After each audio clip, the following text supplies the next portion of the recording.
It's February 2nd, and I've got Scott Ritter interview with me. Thanks, Scott, for joining me. Oh, it's a pleasure. Thanks for having me. Hmm. Scott, you've emerged as a internationally respected, independent military geopolitical analyst. Uh, uh, People around the world rely on your take, in particular on Ukraine, as to what's happening, given the massive disinformation and false information in Western media. It seems about the war and how it's progressing. You've always remained consistently critical of the United States and NATO's involvement in Ukraine. I'm just wondering, and I'm sure a lot of people around the world are wondering as well. You come from a very impeccable military background, US Marine Corps intelligence officer, and you've evolved into, or appear now to be, a very trenchant, independent, critical analyst of US policy. Um, how do you explain that evolution? What events in your life over the last few years and decades have informed your worldview? Well, it's funny. There's been absolutely no evolution. I'm a Marine Corps intelligence officer. That means I'm the best damn intelligence officer the world's ever seen because they trained me to be that way. My job is never to tell my boss what he or she wants to hear. It's to tell them what my fact-based analysis is, and that was ingrained in me from the very beginning. You don't tell a lie. You tell a lie in combat, Marines die. The truth is the only thing, and that's what you do. That's what they trained me to do.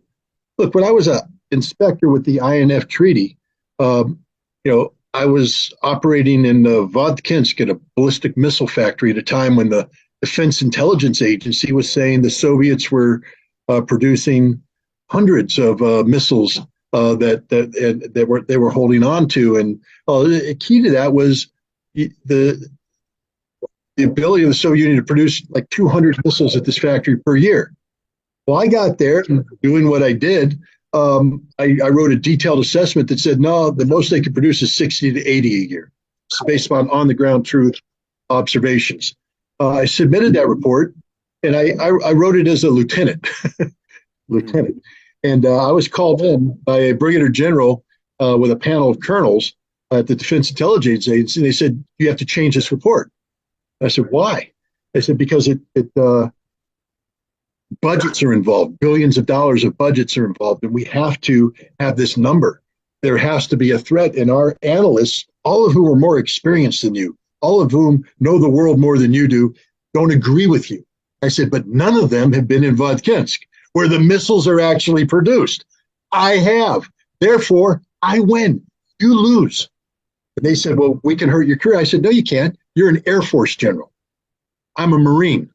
I dare you to go to headquarters Marine Corps and try and get them to reverse this. They'll tell you to pound sand because they trained me to tell the truth, the whole truth and nothing but the truth. So help me God every time I open my mouth.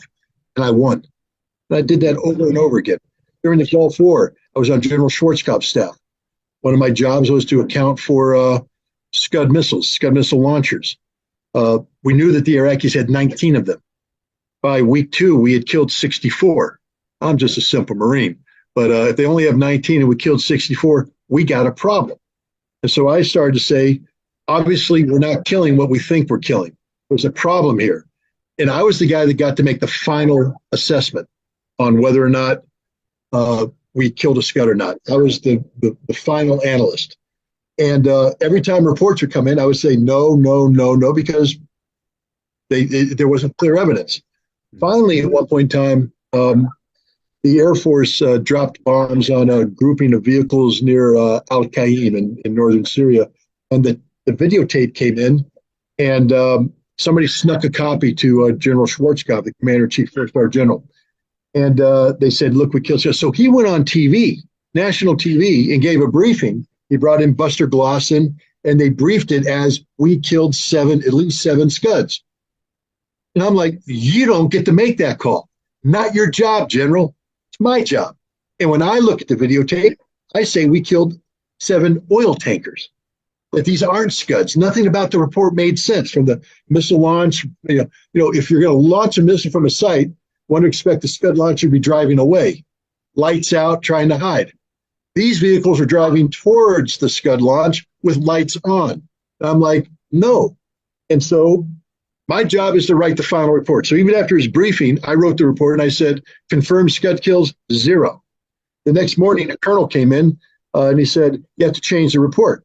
I said, no, I get to make the call. He said, no, you don't get to make the call. The commander-in-chief made the call. I said, he's not the battle damage assessment officer.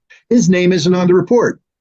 My name's on the report, and I'm not going to lie. It's 0. They fired me on the spot. But before they fired me, I went ahead and submitted my version of the report to the Defense Intelligence Agency liaison, who sent it back to Washington, D.C., and analysts look at it. Meanwhile,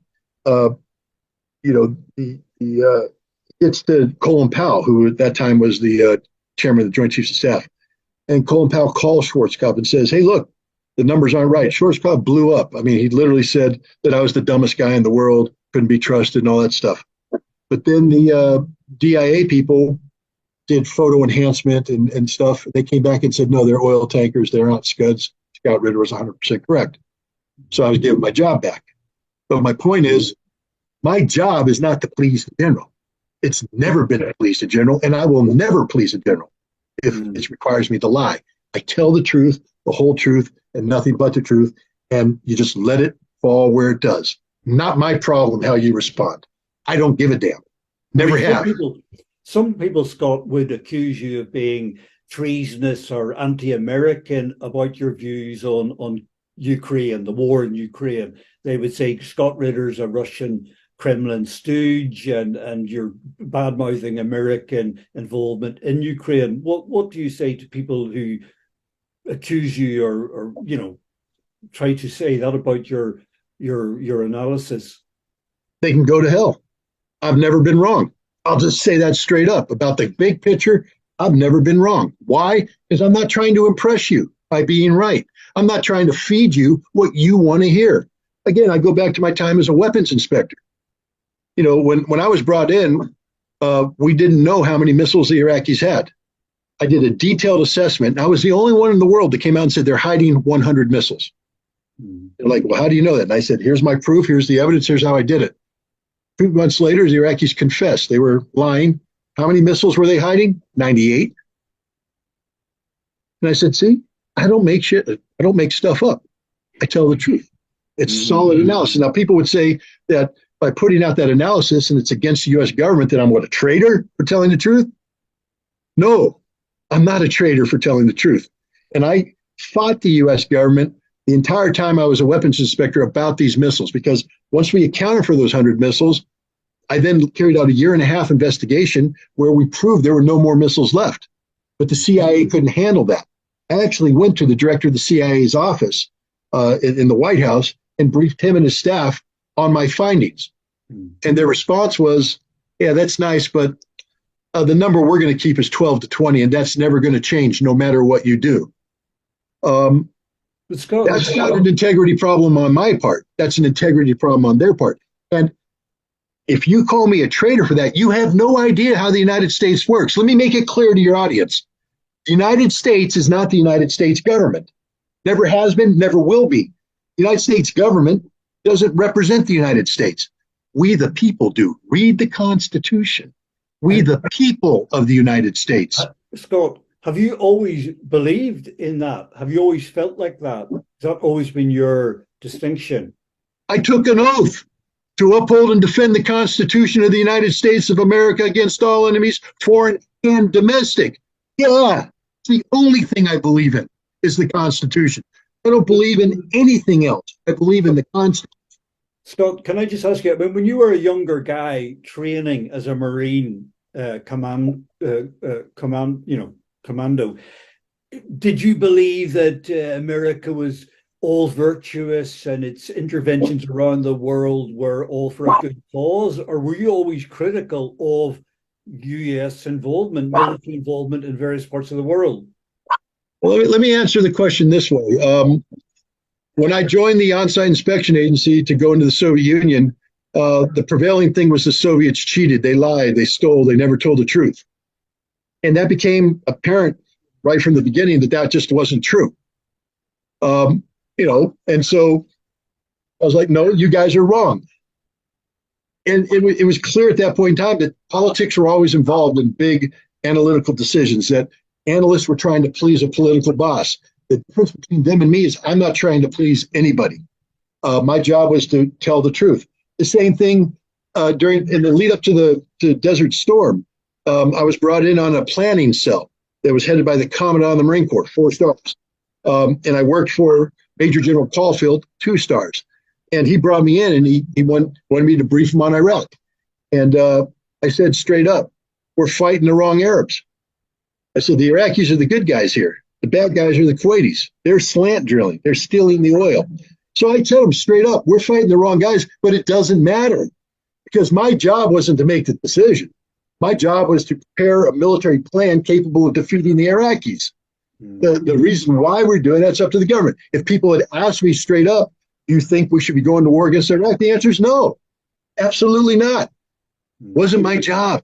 My job was to find the weaknesses in the Iraqi defenses that we could exploit militarily to bring about a battlefield victory.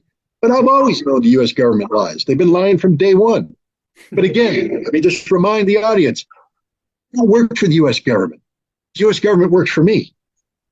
I am the Constitution, not the U.S. government. I am the Constitution. So, people say you're a traitor for what? For not believing a politician who's a narcissist who lies to become elected and lies after he becomes elected? No, I'm a traitor when I betray the Constitution. I didn't take an oath to the President of the United States. I took an oath to the Constitution. The traitor is the person who turns their back on the Constitution to follow the illegal orders of the president. That's the traitor. Okay.